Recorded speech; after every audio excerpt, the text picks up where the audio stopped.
Hi everyone, this is Paul here. If you're wondering what's behind me, it's a project that I've been working on and off for the last month or two or three, and it's something that I'm now turning my energy towards to hopefully finish sometime in the next little while. So, as you probably guessed from the title of the video, I'm working on a small bouldering wall for the kids in their playroom. Now, about 6 months to 8 months ago, we had someone break into our house and do some vandalism. They tore up the drywall, and so it seemed like an opportune time to make a few changes around the place. Last year I ordered 2 boxes of climbing holds, and they arrived and they've been sitting there. So these are the holds here. Again, we've got these natural stone looking ones, and we have another box which is one of the big packs from Metolius that has a variety of these bigger holds, as well as some really tiny ones if you want some more technical and challenging grip. So I really recommend you look into this project and do your research on a couple things. One of the main things that you learn is that a straight up wall is very boring, at least for adults. So if you want to keep it challenging and interesting, they recommend an angle between 10 and 20 degrees of overhang. For this wall, because it's set right between 2 doorways, what I've done is I've done a section of 4 foot wide, which is out on this angle here. And then what we've done is we've got a section right here which comes in on an angle, which will hopefully limit its obstruction of the doorway so that you don't end up coming out right onto this, and it hopefully as well won't make the room feel that much smaller. Now if this part goes well, then we're going to expand it out to the roof and have a bit of vertical space there, for the very least maybe to give us the opportunity to do chin-ups. Now, one of the other problems that we had here is that on this wall is a power box and another outlet. So we didn't want to interfere with those, which have made it a bit more complicated, but it's going to be, I think, a much more interesting wall at the same time.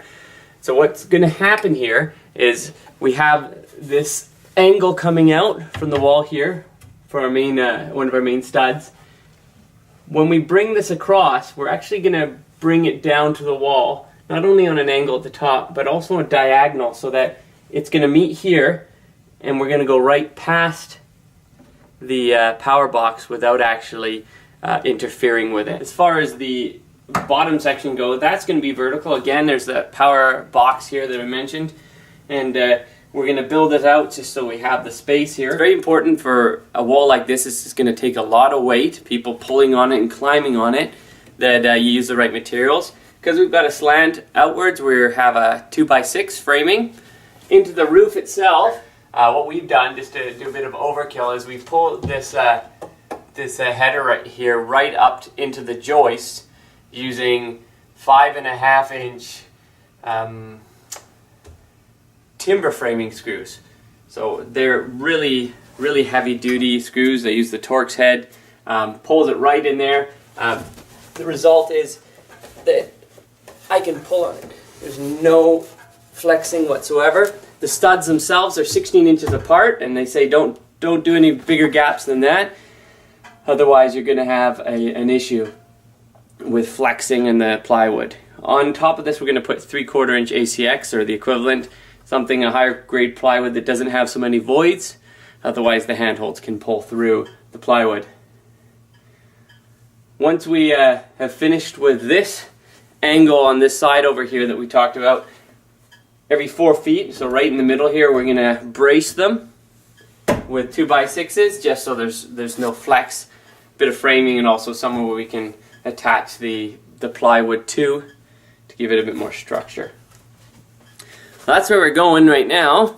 Right now, my next step is going to be to work out these angles. It's quite frankly, it's daunting, this angle, because you're working with 3D geometry. I don't have any experience with AutoCAD. I took my Physics 12 a long time ago, and we didn't work with any of those things. So it's going to be a bit of strings and measuring and trying to get the angles right, because we want that piece of plywood to be straight down and no torquing or flexing of it. So one of the key tools for a job like this is something called a sliding T-bevel.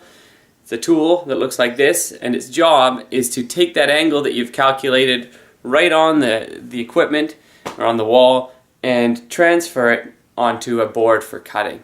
So it's fairly simple. You take it up to your line, especially with string, it's really easy, and you calculate what the angle is going to need to be, and then you scribe it right on the wood that you need, and you cut.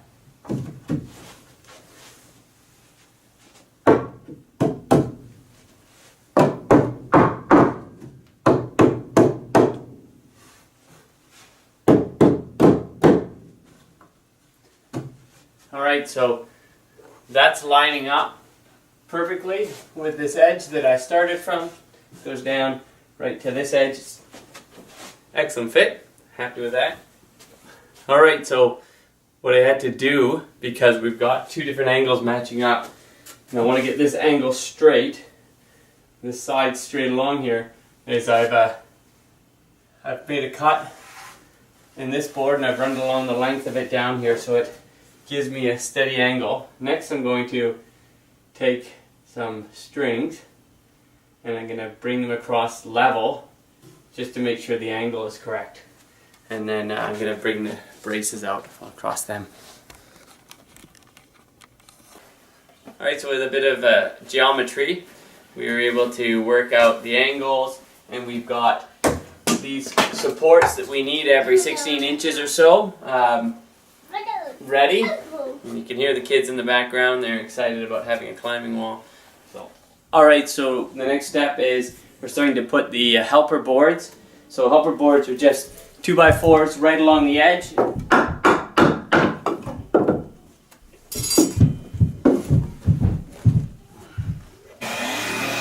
Alright, so we're almost done. We've got all the helpers set up. And we just need to brace. Now you're supposed to brace between the verticals about every 4 feet. We only have about 6 feet on this length, so I'm going to do it right at 3 feet right in the middle of it.